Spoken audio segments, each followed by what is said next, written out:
Welcome to Table Mannerz Podcast. Table Mannerz. Create your own lane with your host, Emmett Combs and Tremaine Wright. Us against the world, let's get it. As they share conversations about real estate, Invest in things that you understand. life, I had to believe in myself like never before. passion, Make something you 100% love. and career with influential people in our community.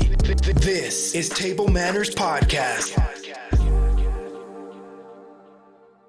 So, welcome, Trap. Thank you for having me, Emmett. Thank you for having me, man. Table Mannerz with Combs Premier. It's a privilege to be here, I feel like. You know what I mean? Thank you, boss. Thank you. We're glad to have you, man. So, how is life in Trap World with Black Ink?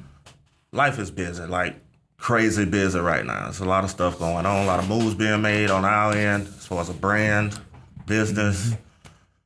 And we trying to utilize everything we got to, take it to a new level, man. Like, So, with all the social media platforms out here, and you guys have a big following, and of course, you're a national brand. right. Like, what is the biggest misconception when you walk into a meeting room? Like, what is the expectation? Just keeping it real, bro. Like, that you're just a dumb black tattoo artist.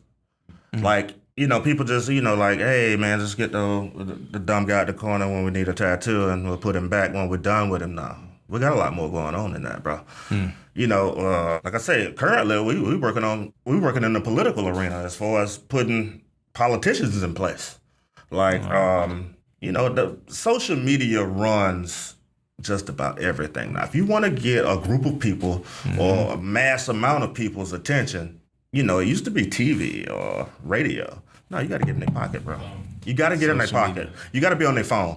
Nothing more that you look at in a day more than that phone. You're right. Tell the you're truth. right. I don't watch TV. Me too. I don't watch TV. I get the updates for sports on my phone. I get my emails on my phone. And I know I sound smart, but it's really other really smart people that actually work for Black Ink that told me this stuff, and it's like, that's how this go down. Like, we in your pocket, But no, it's the truth, man. Like, you got to get in the person, but especially the millennials. Yeah. They're not. I mean, they watch a little TV. The TV they do watch is streaming. So. Yeah, they're on the tablet or on the phone. Right, it's on the tablet, on the phone. You gotta get in the pocket. Cool thing about it is Black Ink realized, the heads of Black Ink, we realized this 5 years ago. Like, we want to have more tattoo customers. If we trying to do a clothing line, if we reach people through their phone. So let me ask you this. I know that you guys are nationally known for the tattoos. Yes. And I know apart from the whole show, is there another misconception with the whole Black Ink brand? Because I know you guys are out there on a large scale, but I also know that every Black Ink brand is not the same.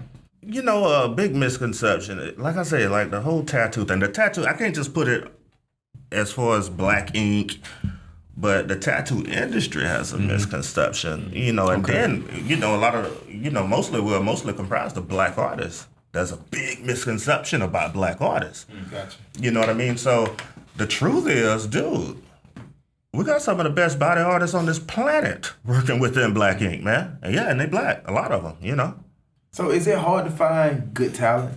Yes. And the same thing, we're talking about being in your pocket. Like, we scour a lot of Instagram profiles, Facebook profiles. Man, it makes it easier, but it's more difficult at the same time. So it's not just, going out hearing about it. No, we want to see it, and we go out and look for it. I mean, that's a day-for-day thing. We're always scouting for talent. What's your process on that? Process. It's not really a process. I mean, we'll throw out sometimes like now hiring and, take resumes the traditional way. But then again, it's just like, I think recently we found a guy in London, like really unheard of, didn't even have a big following. He might have had 2,000 or 3,000 followers on Instagram.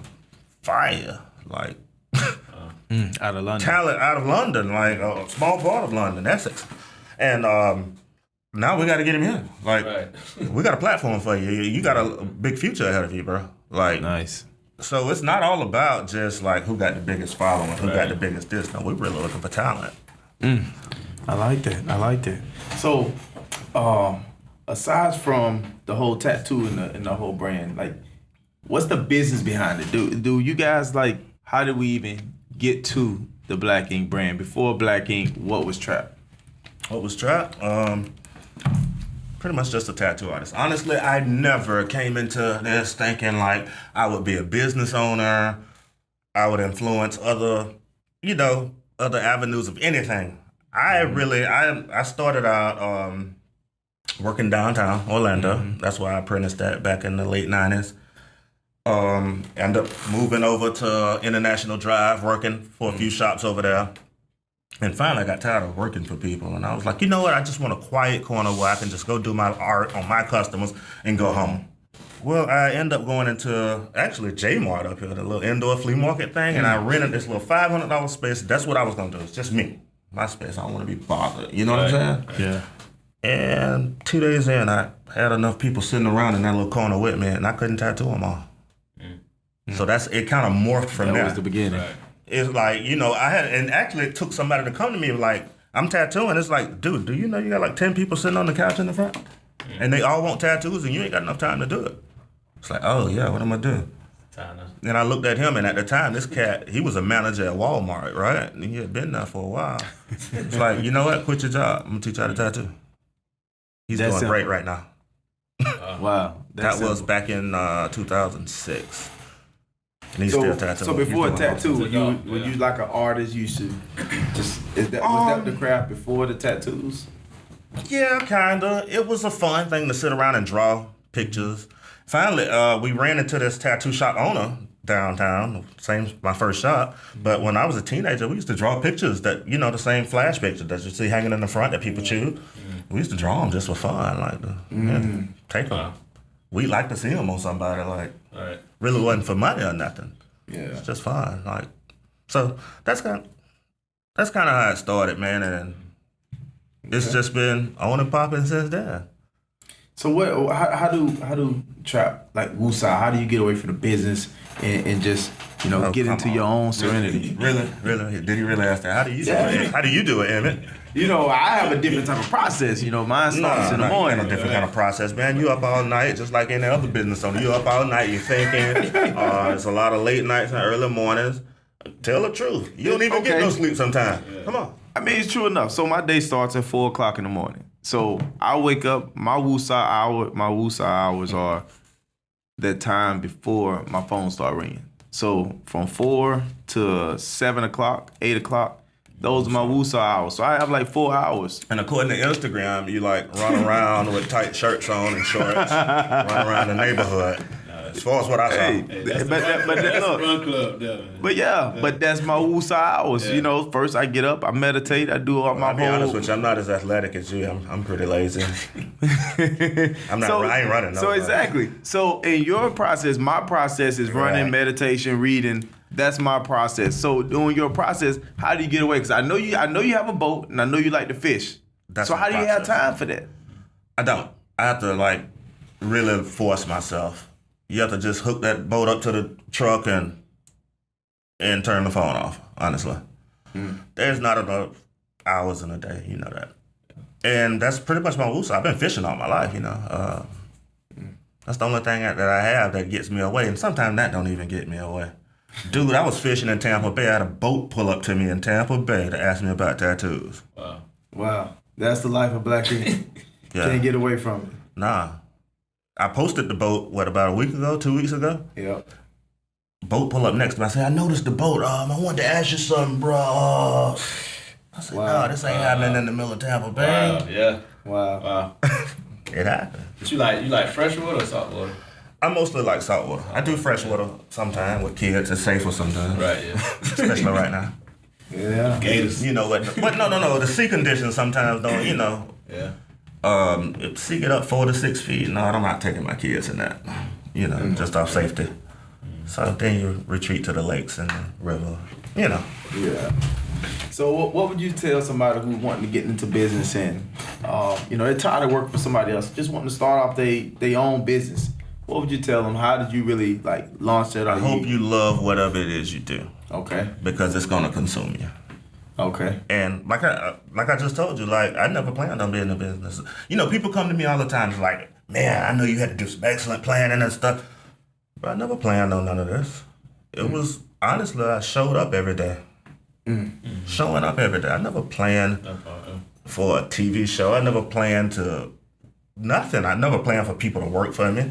Yeah. Or none of that. Like, no, I just showed up every day, and this is what it turned into, and you roll with the punches. So I guess a good thing to say is adapting. You gotta be able to adapt on the fly. And I 100% agree with that. And then how do you balance like your work life with your family? Is your wife involved with Black Ink? And She's very much involved. She play a big role behind the scenes with the websites, web development, a lot of the social media stuff she even does as far as the flyer creations and different promotions that we do. She's a big part of it. So you asking me to balance, like, I don't know how much balance is there because my work definitely comes home with me. Wow. You know what I mean? So, like I say, to keep it real with you, I ain't took a vacation, I know, in probably about 10 years. Oh, wow. Everywhere you see me traveling, I'm working. It's for work. It's for work. Like, so people look at that and they look at it like, wow, you get to go to all these cool places. Bro, I can't tell you nothing about these places. I got off a plane, I went into a convention hall, I stayed at a hotel probably close to there, and I was back to the airport. I know nothing about these places. So let me ask you this, because I know you mentioned the convention. Do you guys actually train people to learn how to do tattoos? Yes, or you just look for talent? I think every one of our shops has what's called an apprentice, you know? And these are people, I know the last one in Atlanta, like, he just really took off. He apprenticed like 2 years, year and a half, 2 years. And now he's at a level where he's actually working in the shop and tattooing professionally. And the man just took off, skyrocketed. He's a very talented artist. So what's the qualifications for an apprentice? Qualifications? Talent. Artistic talent.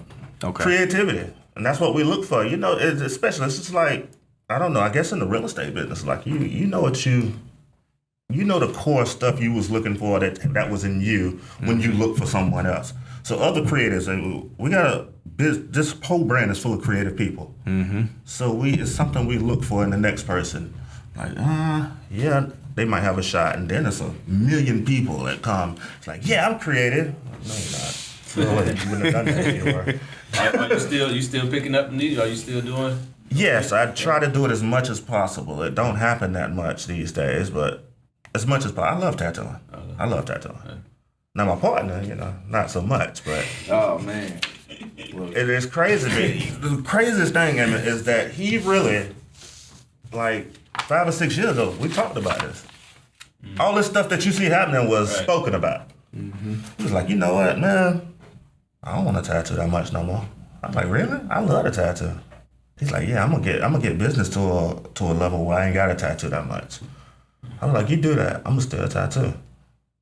But now it's like he pulling me out of it because he's giving, he want me to be here, he want me to be there. Yeah. And it's like, it's more like, I guess it's almost like babysitting, like take care, make sure these tattoo artists do this and do this and do this. So you gonna try to make me like you, huh? You don't want me tattooing either. And that's pretty much what it's turning into. But as far as do I do it? Yeah, 2 or 3 times a week, I'm gonna pick it up. I'm gonna get that done. Like, I guess that answers another question. That's my woosah moment.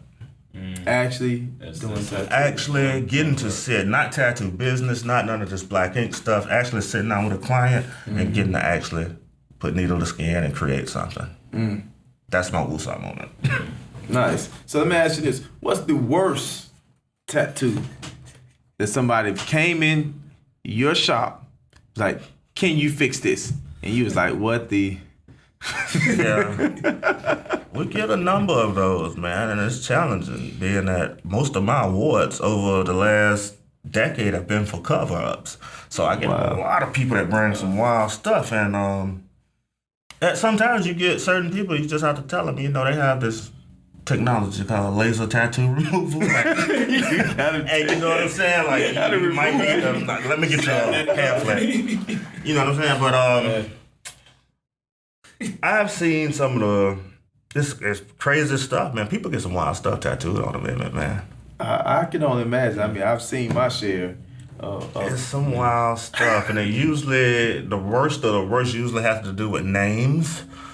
Past lovers and stuff, and possessive names of body parts. Like, this is Mike's, you know what? Oh man. You know, like you really, I guess it ain't his no more, huh? They have a couple people named that is Mike, Jim, Joe, Tommy. I've seen that. I can't mention her name because actually, really, she's a really cool girl. But this person, she has like over 40 names of guys tattooed on her body, and she never gets them covered up. She just keeps adding.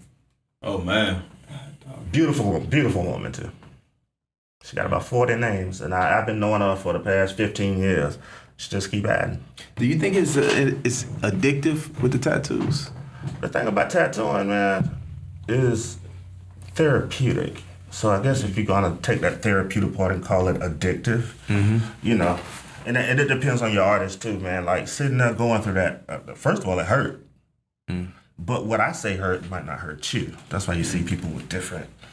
Well, because what I experience is you have some tattoo artists, they got heavy hands. Yes. Some tattoo artists, you know, right, they're good and it doesn't hurt as bad. So, but then you got a certain client that's coming in looking for that hurt. Oh man. Listen, mental health is a real thing out here, bro. And I can't call it, you know, you can't call that person crazy because they're looking for pain. Right. You have certain women that come in and get it and they orgasm during the process. Oh man. Nah, man. So it's a mental thing for everybody, bro. It's a mental thing. Everybody gets something different from it, but the best way to put it is therapeutic. So, you know, your relationship you build with your tattoo artist is very important. It's almost like your doctor, almost, you know. You come back and you have that session, and I mean, some of the most positive stories I hear from it is that, like, getting a tattoo, it kind of helps you through a certain point in life or a certain situation you're going through. This is what we do. Gotcha. Now, I've seen some of the photos and from some of the parties. Oh, Black Ink parties. Yeah. We party. We work hard, we play hard. I mean, you know, I know some of these parties are a bit extreme too. We work hard, we play hard. I mean, like I said, you know, just like we were talking about the tattoo, what you call extreme might not be extreme to us. You know? I got you. So it's a different life. But you will have a good time at a Black Ink party. Got you. Every time. Send me an invite. You sure you ready for this? Look, what may be extreme for you may not be extreme for me. Right. See the other thing. See, he over there quiet, right? He got one like, hey, he be the one come up here like, oh, y'all ain't talking about that. You don't know me. Hey, look, that's what's up. So let me ask you this: what business or person inspires Trap the most? Is there any business out there that you look at and be like, you know what? That business right there, like, they've set the standards, you know, so if we ever wanted to duplicate a business, this the model that we would want to duplicate. Or, you know, is it a business that you could take a little of this from, a little of that from, a little of that from? I do, and that's probably the better way to put it. There is no other business I would duplicate. Okay. But I look into other businesses. A lot of them inspire me. I guess it's more admiration. Looking at other businesses. Your business is one that really, like, really I admire, like, the way you go about doing things. Now, can I will I open a real estate? No, I couldn't do that. I couldn't do what y'all do. That's why that's why I respect what y'all do so much. You know what I'm saying? Absolutely. IKEA. Okay. I love what they do. If you really look at the inner workings of what, you know, mostly it's national brands I look at, and, you know, you see how they market, you see, you know, what they're doing. You know, you have to sit down and look. You know, I read the Wall Street journals. I read Forbes. I read, you know what I mean? And I don't care if you have to bring that back to a 5-man tattoo shop. It doesn't matter how you apply it. Absolutely. But you know, watching other people in other industries, you know, you see certain stuff and you admire it. You know, and I asked that question because I have you know, businesses that I admire outside of the real estate industry.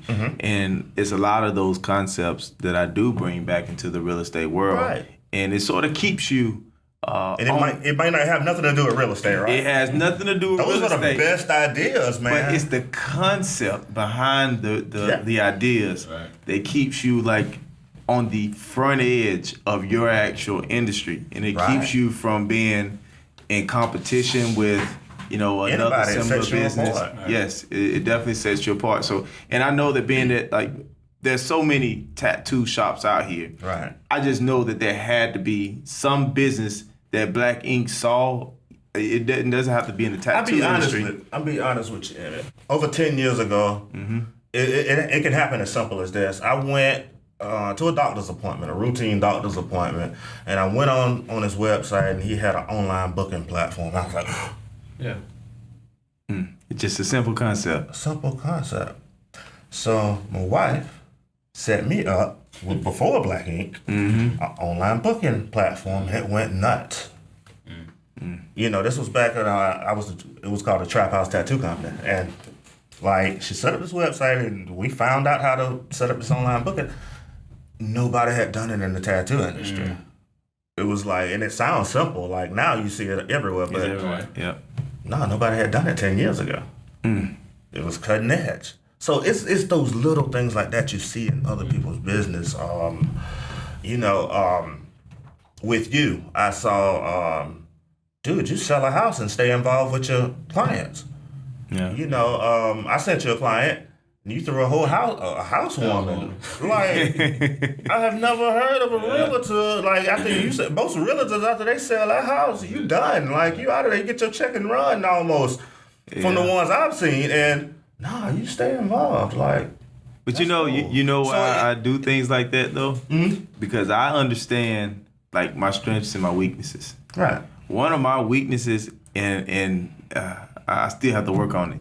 I have a very, very, very bad habit of not following up, and because I know that, I try to make my presence. Yes. Right. I try to make my presence felt on a level that it speaks volume beyond to where I don't have to follow up. They will follow up with me to see what type of progress and what things I'm doing in other areas. So that's the whole concept behind me. See, you inspired somebody from that, because now we offer, you know, we go through our email mailing list. We get back in touch with customers. We invite them to them crazy parties that you probably want to.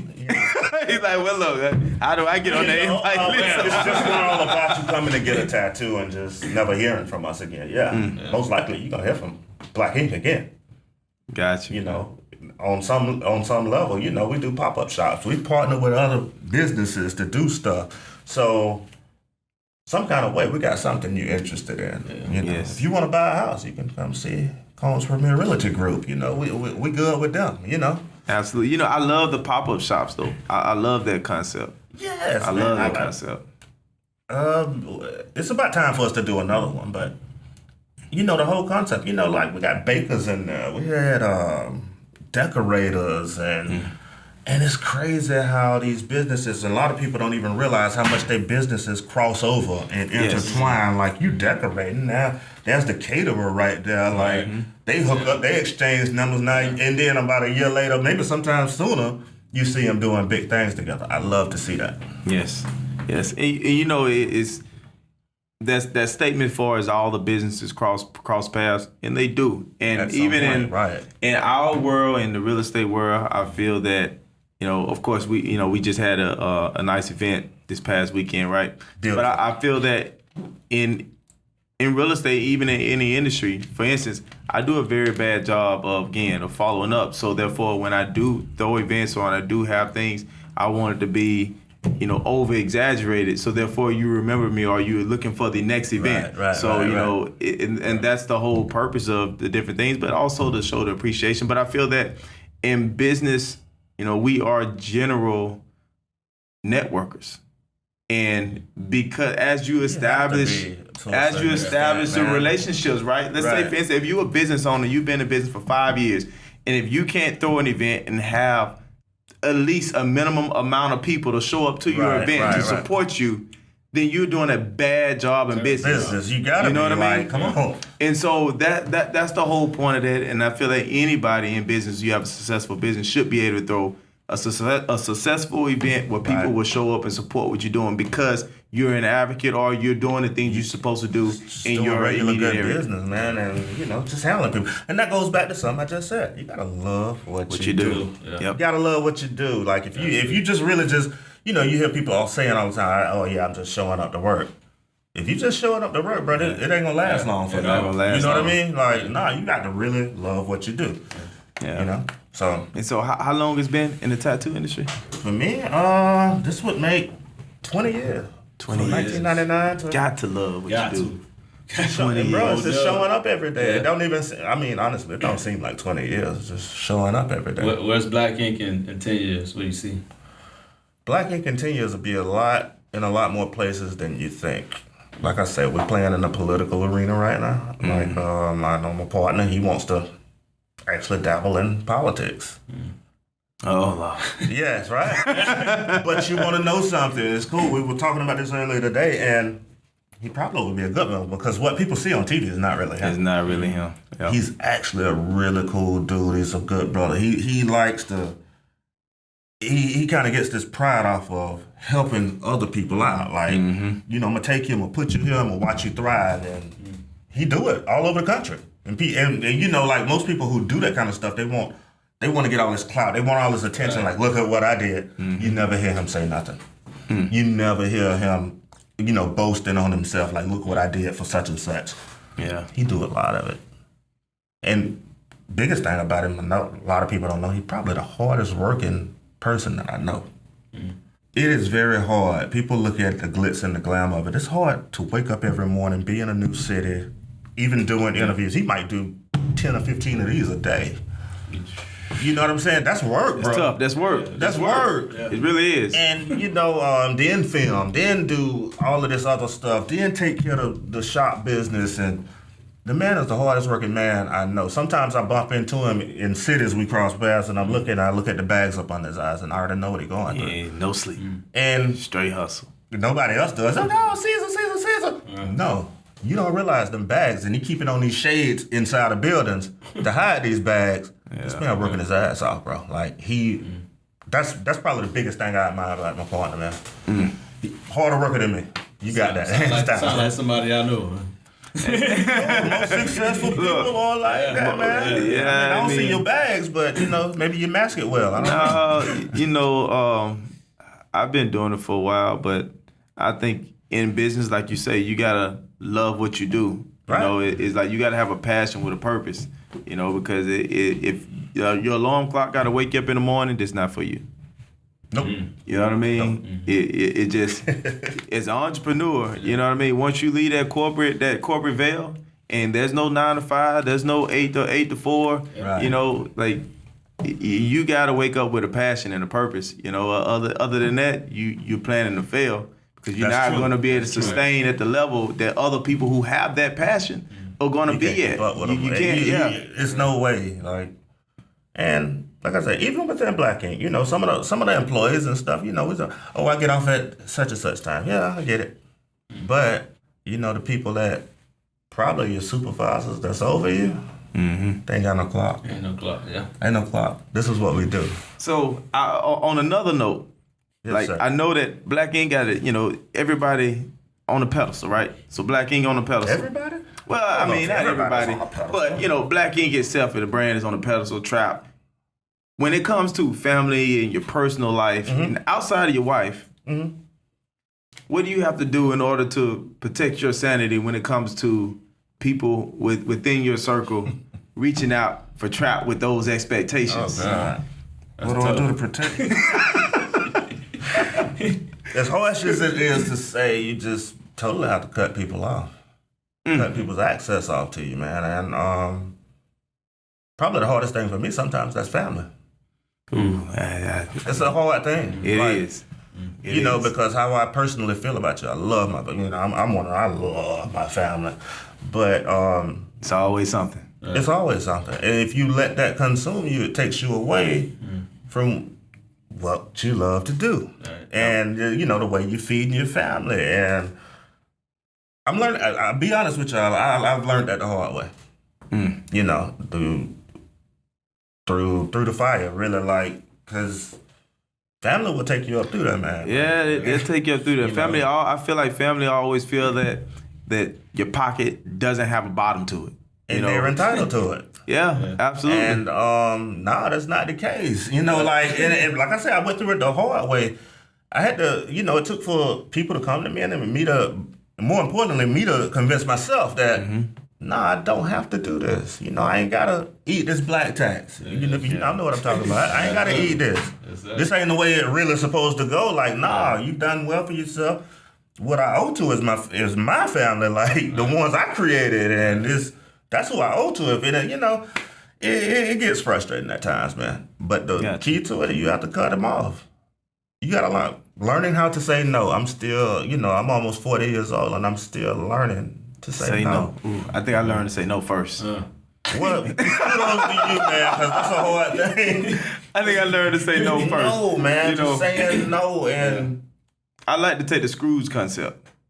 I'd rather you not like me up front. Because you think I ain't finna come off nothing. Right. And then in the end, once I see your true character, then I could do things for you beyond what your expectations start out of me. with the worst. And yeah. I'm still learning it, you know. It's still something that I'm learning.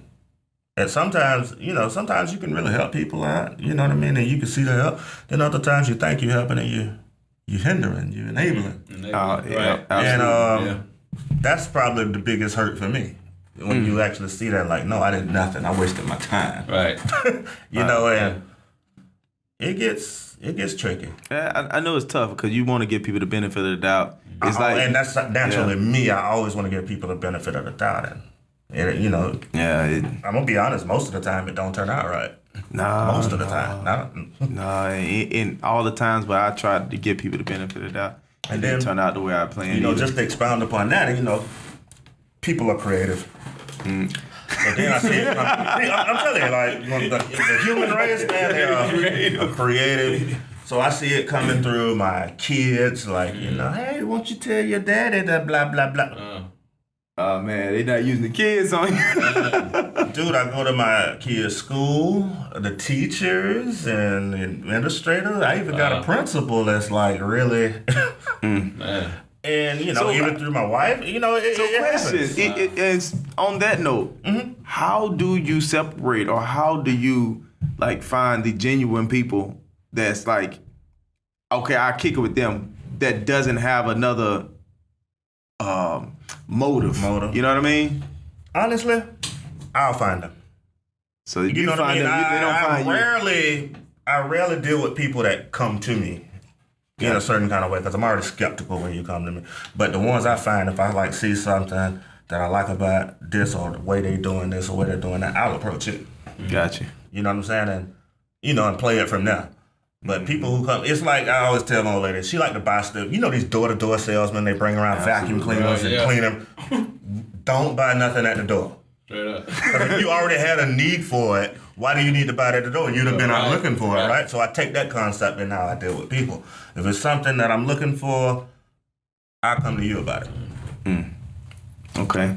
And being that you're from Orlando, right? Yes, I'm born and raised from here. Being that you're from Orlando, you don't get a lot of people from like school coming to you like, every day. Hey, what up, Trap? Every day. My block game's strong, though. On That block game strong. And it's like, it got to be that. Like, yeah, every day. The block game strong. Because I know in Atlanta it's a different story for me. It's the same thing. You know? Like, so I like the separation. Being in Orlando. Right, being in a different city. Yeah, it's crazy. I've had different city. Many chances to go to different cities and do anything. But the thing is, I like it here. I love living here.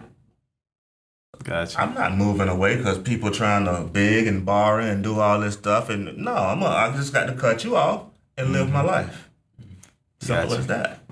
Hey, strong block game. Nothing wrong with that. Block game got to be on point, man. On the financial tip, what is the worst financial investment you made in business? Because I know we all have. I make a lot of them. I mean, you know, everything a person see that they think is a win, man, there's probably 10 losses behind that win. What was it like? The one you was like, man, I would never do that again. That was just probably. I mean, that I can think of off the top of my head. Black Ink, we invested into this product called Bite Guard. Bite Guard. You know, people, when they're getting tattoos, they usually like the little stress ball squeezing, but they made one that actually go in your mouth that you could bite down on, and it was just horrible. Like, it was probably $20,000 down the drain, honestly, in this product. Oh, man. But it's been all those. Like I said, forever. 10 losses, Bite bro. guard. Bite guard, yeah. Wow. Stop by the shop. I'll give you one. Give me one. Yeah, I got plenty of them. Wait. That's probably the worst investment recently I can think of. And what has been the most productive investment? And it doesn't have to be directly with Black Ink, but what if you have to say, man, off the time or money invested in this particular idea or in this content or in whatever, we got the best or the greatest return? It's hard to say. That's a hard one to answer because, I mean, you got to think, I'm in the tattoo industry, so there's nothing really outside of your physical location, and it's nothing you really invest in a lot of money in, I guess. That's hard to say. I know you guys opened up a spot off International Drive. Yes. Do you feel that where you are now opposed to where International Drive is, you think that's going to be a great repositioning for the brand? I mean, I wouldn't call it great. It's just another step in the process, bro.